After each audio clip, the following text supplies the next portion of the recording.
Hello and welcome to Prudent IAS, one-stop solution for all the competitive exams. तो ये image देख रहे हैं ना आप, ग्राउंड वाटर को यूज किया जा रहा है एग्रीकल्चर के लिए।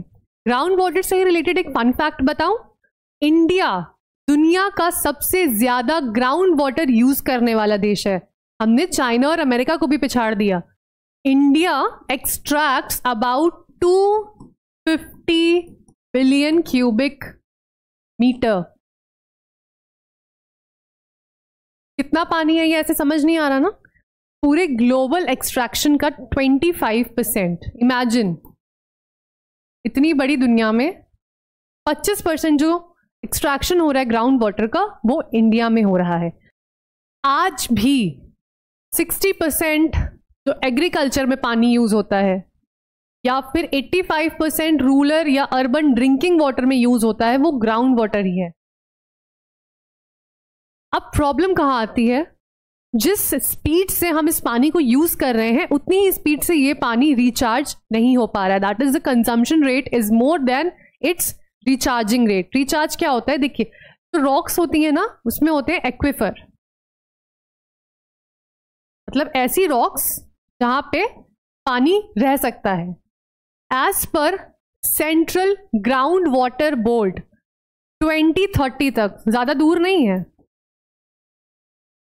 60% एक्विफर्स जो हैं वो क्रिटिकली लो हो सकते हैं।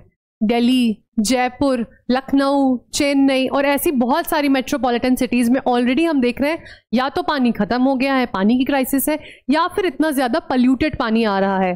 तो this is going to be the situation for complete whole India. पूरा मैप ही कवर कर लेगा अगर हम इस पे अभी ध्यान नहीं देंगे। अब यूपीएससी की बात करें, अगर जो यूपीएससी स्टूडेंट्स इस वीडियो को देख रहे हैं, आपके लिए तो ये टॉपिक बहुत ज्यादा इंपॉर्टेंट है।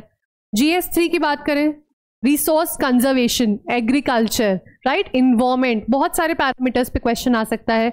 GS4 में एथिक्स का डायमेंशन हो सकता है, इंटरजनरेशनल इक्विटी पे आ सकता है। क्या ये पानी सारा हम खुद के लिए यूज कर लेंगे या फ्यूचर जनरेशंस के लिए भी कुछ छोड़ेंगे। तो ये एक एथिकल और मॉरल डायमेंशन भी है इस टॉपिक का। बट बाकी लोगों के लिए क्या ये सिर्फ यूपीएससी के लिए पढ़ना और इसको लिखना वही काफी है? No, it is important for everyone who uses water, because no one can survive without water. और इसमें आप और हम क्या कर सकते हैं, बहुत कुछ कर सकते हैं। छोटे छोटे स्टेप से हम इस प्रॉब्लम का सोल्यूशन निकाल सकते हैं और पानी को ना सिर्फ खुद के लिए बल्कि फ्यूचर जनरेशंस के लिए भी सेव कर सकते हैं और इंडिया को एक क्राइसिस से बचा सकते हैं। अब बहुत सारे लोग इस चीज को, ये नया टॉपिक तो है नहीं, न्यूज़पेपर में, शायद इंस्टाग्राम रील्स में या किसी वीडियो में इस वीडियो की तरह सुन चुके होंगे, बट वो क्या करते हैं, skip. So do not skip this, because अगर आप एक अवेयर सिटीजन है, ठीक है, जागरूक नागरिक का जो कॉन्सेप्ट है, आप अपनी राइट्स के लिए अवेयर है, तो आपको अपनी ड्यूटीज भी पता होनी चाहिए। क्या वो स्टेप्स हैं जिनको करके आप इस प्रॉब्लम का सोल्यूशन अपने घर से ही दे सकते हैं? सबसे पहले एक छोटी सी चीज, रेन वाटर हार्वेस्टिंग। एनसीईआरटी से लेकर हर एक स्टैंडर्ड बुक में इसकी बात की जाती है, लेकिन इसको इंप्लीमेंट बहुत ही कम लोग करते हैं। इतनी ज्यादा बारिश हो रही है, हर जगह देख रहे हैं बादल फट रहा है, कहीं पे इतनी बाढ़ आ रही है, इतने सेंटीमीटर बारिश हो रही है, ठीक है। तो उसके लिए आपके जो टेरेस है, उस टेरेस पे जब वो पानी आ रहा है, वो क्या हो रहा है, वो सारा निकल के नालियों में जा रहा है। रेन वाटर हार्वेस्टिंग को यूज करिए, जिसमें क्या होगा, जो टेरेस का सारा पानी है, एक पाइप होगा जो सीधे ग्राउंड वाटर में जाएगा। बेसिक मेथड में मैं नहीं जा रही बिकॉज सभी ने ये पढ़ा हुआ होता है, nothing new in it, but the new part is कि आपको एक्चुअली इसको इंप्लीमेंट करने का टाइम आ चुका है। ये सिर्फ पढ़ने के लिए, समझने के लिए नहीं है। उस पाइप से हम ग्राउंड वाटर को रिचार्ज करेंगे, एटलीस्ट उतना ही रिचार्ज कर लीजिए जितना आप कंज्यूम करते हैं। Second, what can be done is water smart farming. अब जो भी यहाँ पे फार्मर्स हैं, या जिनके रिलेटिव्स या जानने वाले आसपास फार्मर्स हैं, या वो इंटरेस्टेड है फार्मिंग में, तो वो क्या कर सकते हैं, ड्रिप इरिगेशन, मल्चिंग, ऐसी बहुत सारी टेक्निक्स होती हैं, उनका यूज करें जिससे कम से कम पानी में उनका काम हो जाए। और स्पेशली ऐसी क्रॉप्स को लगाएं जो कम पानी लें, ना कि यूकेलिप्टस जैसी क्रॉप जो सारा पानी सोख लें। उसके बाद एक बहुत छोटा सा स्टेप जो हर कोई अपने घर में कर सकता है, प्लांट मोर ट्रीज। इसके तो जितने बेनिफिट्स गिनाऊं उतने कम है। अब क्या होगा, जितने ज्यादा पेड़ होंगे, पेड़ से क्या होता है, the water gets retained in the ground, वो पानी पूरा रिटेन कराता है इन दी ग्राउंड।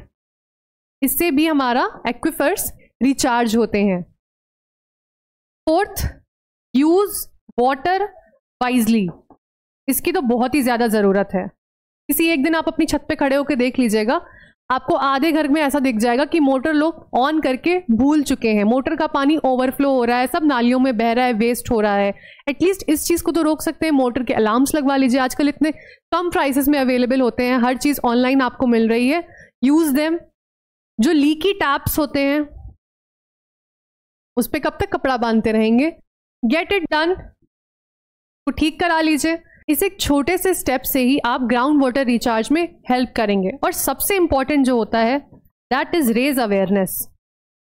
पहले खुद अवेयर होइए।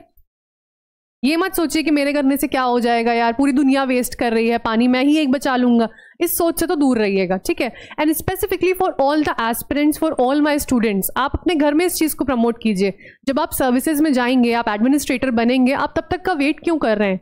Start serving the nation right from your homes. अपने पेरेंट्स को ये चीज बोलिए, नेबर्स को बोलिए कि वाटर को कंजर्व करने की कितनी ज्यादा जरूरत है, वरना ये दिन दूर नहीं जब हम टैप ऑन करेंगे और उसमें से पानी नहीं निकलेगा। ऐसे ही इंपॉर्टेंट वीडियोस के लिए और एक्सप्लेनर्स के लिए प्लीज फॉलो प्रूडेंट IAS।